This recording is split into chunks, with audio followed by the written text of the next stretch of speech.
आमदार अपात्रता निर्णय थोड्याच वेळात येणार आहे। आपल्यासोबत अमोल कोल्हेत, आपण बातचीत करूया।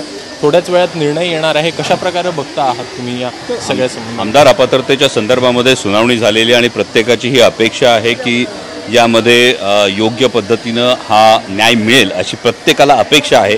त्यामुळे मला वाटतं की कुणाला टेन्शन असण्यापेक्षा ही खरं तर विश्वासार्हता जी आहे, एकूण माननीय विधानसभा अध्यक्षांची जी विश्वासार्हता आहे हीच याच्या संदर्भामध्ये आपल्याला समोर येईल निर्णयानुसार।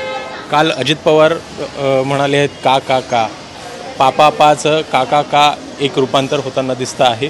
कशा प्रकारे बघता आहे या सगळ्या राजकारणाला? एक कविता देखील तुम्ही आता म्हणून दाखवली। हे बघा, काका का पेक्षा काकाच का हे महाराष्ट्र जाणतो आणि आपण मी जे म्हणालो त्याचं जर आपण ती कविता ऐकली तर त्याचं आपल्याला हे काव्यात्मक उत्तर त्याचं योग्य पद्धतीने समजेल। दुसरीकडे बघायचं तर राज्यसभा उमेदवारी जी आहे ती प्रफुल्ल पटेलांना मिळालेली आहे। कशा प्रकारे बघता आहेत? एक दुसरी जी जागा होती त्यासाठी कुठेतरी शरद पवार गटामधलाच एक नेता जो आहे तो जाणार होता, अशा प्रकारची चर्चा। हे बघा, ही चर्चा घडवून आणली जाते, पण यामध्ये 2-3 अँगल यामध्ये पाहतील। एक तर मुळात हा त्या पक्षाचा निर्णय, त्यामुळे त्या पक्षावर काही बोलू इच्छिणार नाही। त्या पक्षाच्या नक्कीच कार्यकर्त्यांची ही भावना अशी झाली असेल की अनेक मान्यवर नेतेसुद्धा या प्रतीक्षेत होते, अनेक कार्यकर्ते या प्रतीक्षेत होते आणि 4.25 वर्षांचा कालावधी शिल्लक असताना सुद्धा अशा पद्धतीचा का निर्णय घेण्यात आला, यामध्ये मला वाटतं खरं तर त्या पक्षाचे नेतेच याचं खरं उत्तर देऊ शकतात। तर हे होते अमोल कोल्हे, ज्यांच्याकडनं स्पष्ट करण्यात आलेलं आहे की एकूणच जो निर्णय असणार आहे आमदार अपात्रता संदर्भातला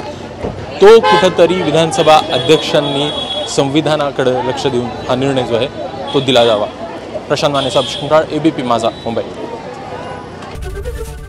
एबीपी माझा, उघडा डोळे बघा नीट।